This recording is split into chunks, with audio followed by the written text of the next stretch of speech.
Hi all. തുടക്കം. അപ്പോൾ തുടക്കം ബേസിക്കലി ഒരു തിയേറ്റർ ഗോയിങ് ഓഡിയൻസിന് വേണ്ടി എൻ്റർടൈനിങ് ആയിട്ട് എടുത്ത് വെച്ചിരിക്കുന്ന, അല്ലെങ്കിൽ അതിന് ടാർഗറ്റ് ചെയ്ത് വെച്ചിരിക്കുന്ന ഒരു മൂവിയാണ്. അപ്പോൾ ഇതിൻ്റെ ഒരു ഫ്ലോ എന്ന് പറഞ്ഞു കഴിഞ്ഞാൽ ഒരു അച്ഛൻ മകൾ ബന്ധം, പിന്നെ കുറേ വിമൺ എംപവർമെൻറ്റ്, ഒരു സൂപ്പർ സ്റ്റാർ ക്യാമിയോ, ഒരു പറ്റം ആക്ഷൻ ബ്ലോക്സ്, അങ്ങനെ എല്ലാം കൂടെ ഒരു നമുക്ക് പ്ലേയിങ് ടു ദ ഗാലറി എന്ന് പറയുന്ന പോലത്തെ ഒരു പറ്റം സീക്വൻസസ് ഉള്ളതാണ്. അതിനൊപ്പം എന്ന് പറഞ്ഞാൽ നല്ലൊരു ടെക്നിക്കൽ ടീമുണ്ട് ഈ സിനിമയ്ക്ക്. ആ കൂട്ടത്തിൽ ജെയ്ക്സ് ബിജോയുടെ ഒരു എക്സലന്റ് ബാക്ക്ഗ്രൗണ്ട് സ്കോറും, കാരണം പ്രത്യേകിച്ച് ആക്ഷൻ സീനൊക്കെ എലിവേറ്റ് ചെയ്തിരിക്കുന്നതിന് നല്ല രീതിയിൽ അതിൻ്റെ ഇമ്പാക്ട് വന്നിട്ടുണ്ട്. സോ എൻ്റെ പ്രോബ്ലം എന്ന് പറഞ്ഞാൽ ഹാർട്ട് ഓഫ് ഇറ്റ് റൈറ്റ്, അതിനകത്ത് ശരിക്കും പറഞ്ഞാൽ ഒരു ക്ലീഷേഡ് അല്ലെ ടെംപ്ലേറ്റഡ് അല്ലെങ്കിൽ ഭയങ്കര ജനറിക് ആയ ഒരു കാര്യമാണ്.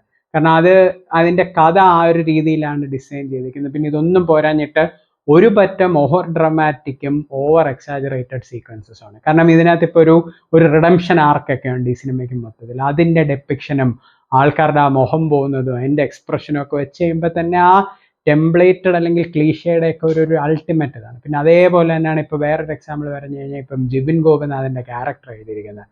കാരണം ആ ക്യാരക്ടറും അതിന് കൊടുത്തിരിക്കുന്ന ഡയലോഗ്സും അതിൽ വരുന്ന റെപ്പറ്റീഷൻസും എല്ലാം കൂടെ ഒരുതരം നല്ല രീതിയിൽ ഇറിറ്റേറ്റിംഗ് ആണ്. കാരണം ഒരു ഇറിറ്റേറ്റിംഗ് രീതിയിലാണ് അത് വെച്ചിരിക്കുന്നത്, പക്ഷേ അതിനെ ഒരു റിവേഴ്സ് ഇമ്പാക്റ്റ് വരുത്തുന്ന പോലാണ് അത് ഡെപ്പിക്റ്റ് ചെയ്ത് വെച്ചിരിക്കുന്നത്. പിന്നെ സൂപ്പർ സ്റ്റാർ ക്യാമിയോ, കാരണം അതിനൊരു ഇമ്പാക്റ്റ് ഇല്ല, ഒരു ഓളം ഇല്ല എന്ന് പറയുന്നില്ല, പക്ഷേ എന്തിനായിരുന്നു അത് എന്നുള്ളത്, കാരണം അത് ഡെപ്പിക്റ്റ് ചെയ്തിരിക്കുന്ന രീതിയിലും, കാരണം ഒരു രീതിയിലും ഒരു ബിലീവബിലിറ്റി ഇല്ല.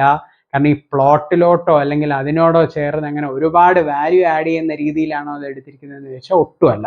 കാരണം എനിക്കതൊരു ടോട്ടലി ഒരു അൺനെസസറി അല്ലെങ്കിൽ ഒരു ഇറലവൻറ്റ് ഫാൻ ബോയ് സർവീസ് പോലാണ് തോന്നി കാര്യങ്ങൾ.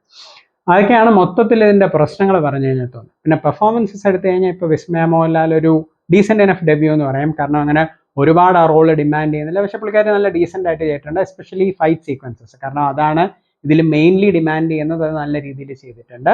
പിന്നെ ആശിഷ് ആൻ്റണി ഉണ്ട്.